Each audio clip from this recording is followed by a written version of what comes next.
What's going on? Welcome back to the channel. So today we're going to talk to you about Lucid, give you a quick overview of what is influencing it today, go over some of the data points and everything else you need to know. But first, make sure to hit that thumbs up, and with that, let's get right to it. So Lucid is down 5.17%, 229 the low, 240 the high. Today overall is just a bloodbath in the market, and that is stemming from PCE. So month over month, it came in a little bit hotter than anticipated. Year over year, it came in flat. Despite it coming in flat, still the market's not really seeing it as optimistic. A lot of the doom and gloom analysts over the last 2 weeks have stated that a lot of these tariffs that are going to be prompted on April the 2nd and then the autos on April the 3rd is going to really cause a lot of damage to both GDP and as well as inflation. So this report, which is from February, was supposed to be fairly easy, and so even though it came in flat, is still essentially the market seeing it too hot. So not necessarily the best. In Lucid's case though, I think people are digesting the recent event that did happen yesterday, although you can tell that they did put a lot of effort in, so they're kind of improving in that fashion. But one thing that they did state, which wasn't all that great, was this. So Mark did mention that the Gravity, so we're nearly finished building all the vehicles that we wanted to build to put them in our studios. So right now Lucid, I believe, has 140 or might be 139 studios. So technically from that event that they did like in December about the launch event, and where they did deliver a handful kind of select vehicles, if you think about it, that means they've only done roughly 140 in Q1.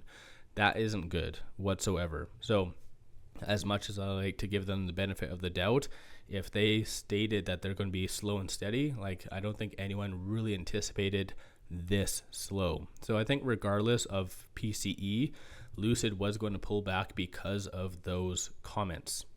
But they did state that the end of April, this is where customer deliveries will be starting. So still, like I said, to give them the benefit of the doubt, like, they did let us know, but I think expectations were that they were going to say that and then exceed them. So I think, just in my opinion at least, I was rather disappointed by that. And then just to give you a quick update, a lot of people were under the impression that there was going to be some Hyundai and Lucid partnership announced. Unfortunately, as what 𝗖𝗎𝗓 does post, there's been no hint at any partnerships with Lucid. So unfortunately, we're back at square one for that. Aside from that, though, you are looking at shorts. I'll give you a quick overview of what they are doing and everything. So shorts are returning 56,000 shares. So they are not the culprit on why it is going down. Big money is sensing a lot of fear and blood in the market. And so this is why big money legitimately is selling out today, as unfortunate as that is. 23.47% of the free float is being shorted, works out to be 285.28 million shares overall are being shorted. So not necessarily the best kind of scenario playing out for a Friday, but moving over to options, you have 205,000 in calls, 123,000 in puts. So very low volume. Probably by the end of the day, it'll be close to that 1 mil mark, but still not the best. 60% of all the options being done today are bearish in nature. So people are hedging, anticipating more of a pullback. Again, not just with Lucid, but pretty much across the board. And of the call options that are being purchased, you see a consensus for it to be above 250. That's pretty much it. You have some pockets right here for June the 20th that's going to be above 4, but maybe that is post Q1 earnings possibly. Bears are anticipating for it to be sub 2 going into next week. With today being Friday, just take note of this. So you have 30,000 at that 250 mark, so it would have been ideal for Lucid to close above that. That means market makers would have to cover roughly 3 million shares just of that. Unfortunately, aside from that, there's not going to be any gamma squeeze if it closes anywhere remotely where it is. So it's that's kind of the unfortunate thing about looking at options. These are all the transactions occurring on the secondary market, so you're not seeing any big money lining up. Yesterday there was a lot, and I think that is stemming from just the event that did occur. But today there's only 2 transactions above 100,000. Both are sells, 116 and then 585. So big money, like I said, is just not really satisfied with just the results of Lucid and just the broader market, and so they're not really buying the dip. Dark pool is a little bit more popular. Market's been open an hour and a half, so again, take this all with a grain of salt. But with it right now at $2.30, it is trading between this pivot and this S1. So $2.19 is a strong support.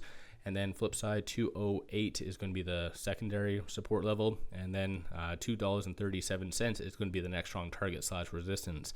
So today, I don't see anything to really prompt a reversal in the broader market.